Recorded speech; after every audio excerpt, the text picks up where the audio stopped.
I think we had to anticipate that this was going to happen once the floodgates opened. Like, if you're an NCAA sports fan, you don't even have to be a hockey fan, a sports fan. If you've seen what the portal has done to NCAA sports at all levels, once it opens up, it becomes an uncontrollable floodgate.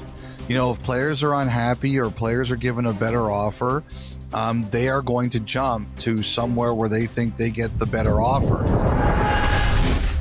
Surprise! Welcome to 32 Thoughts, the podcast presented by the GMC Sierra AT4X, a midsummer pod's dream. Elliotte Friedman, an episode that, for our listeners, you didn't think you needed, and by the end of the two of us talking, you will probably still feel the same way. How you Hope doing, everyone's man? having a great summer. What have you been up to? You've been at concerts lots. I saw you get out and play pickleball. Are you any better than when we squared off in LA last September?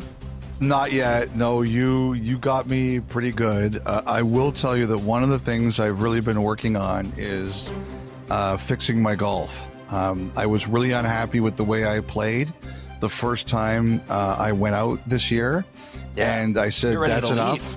Yeah, I said that's enough. I'm working on this. I've been working on my swing, slowing it down, and I have seen some improvement. But that is in addition to trying to keep in good shape, considering my gigantic sweet tooth. My other summer project is becoming a more consistent golfer, and I have made some progress. You? All right. Have you had like a shot of the summer yet? Yeah, I missed a hole-in-one by inches. Oh, yes. At Wind Dance Golf Club earlier in July. It was the closest I've ever come. I made the birdie putt. I am happy to say I didn't choke that. That same day, playing from the Blues, I was at 74 with 3 holes to go, and I choked and shot 92. Like, I just butchered the last 3 holes. No. But for a guy that was so upset with his golf game at the beginning of the off season, and you're at 74 with 3 holes to go, that's a hell of a turnaround for each. Good job. So I'm just trying to. I was just angry for a guy who's golfed as much as I have, and I don't golf a lot, but I've been doing it obviously for a long time. I really try to give the summer to my family. I was just angry at my first round of the year. I was so furious at it. I was like, you cannot tolerate this anymore. So it was time. Let's just say that. It was time. How's your summer been? Oh, well, of course, we've got Berkeley in our world now, so we're figuring that out. We packed up the family station wagon and moved west. We're in Calgary now, so we're Westerners, back closer to family. That was the purpose of the move. Dana's from out here. I, of course, grew up in BC, so closer to everybody here now. And it's funny you mentioned golf. So, as you know, in a couple weeks, the Rogers Charity Golf Classic is here in Calgary. Well, I don't know because I never get invited to it. You know. And I suspect some other guys know, but I didn't know until you just told me. Okay. Well, it's been going on for a long, long time. Of course, it was under the name of the Shaw Charity Golf Classic, and now that has become Rogers. So anyway, I think I'm going to be involved in some way or another, at least hang around that for a day or two when that event comes. The thing is, Elliot, with everything else going on, I have not touched a club yet this summer.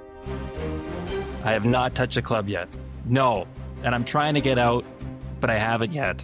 And I think there's 2 days worth of Pro-Am. I don't there may be a chance to get into a foursome there, Elliot.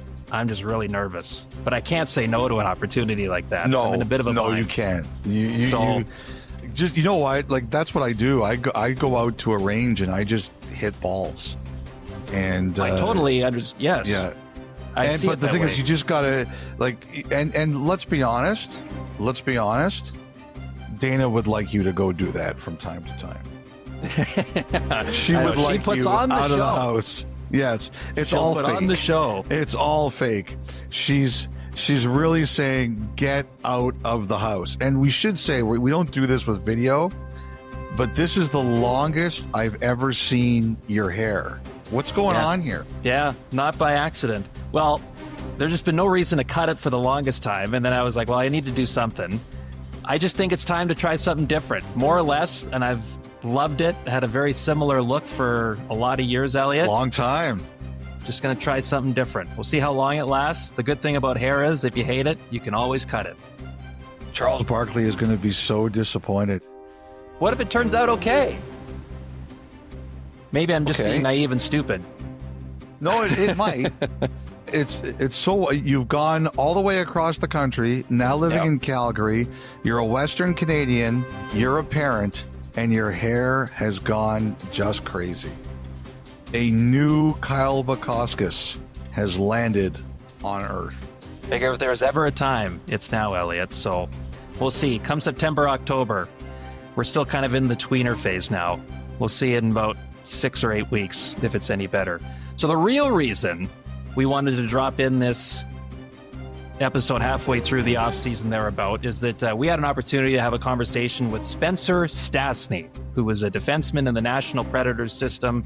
We talked to him the other day, recorded that interview. He has a real eye-opening story to share, one that he has kept private until now.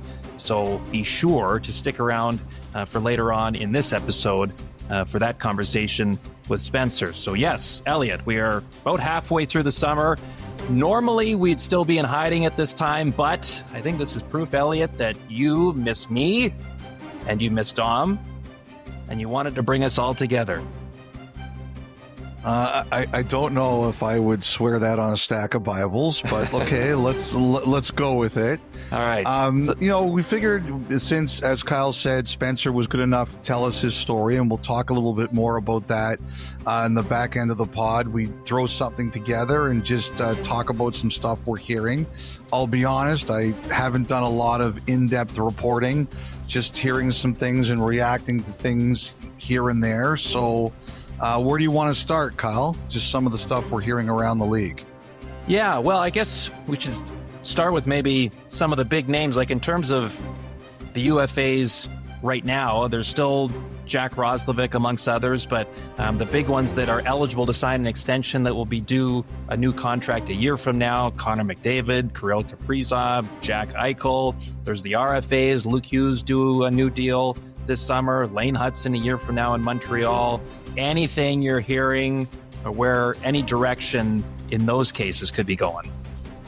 So what it sounds like is that one of the things that's really obvious, Kyle, is that there are a lot of players who don't want to sign a contract that quickly goes and looks like too much of a bargain.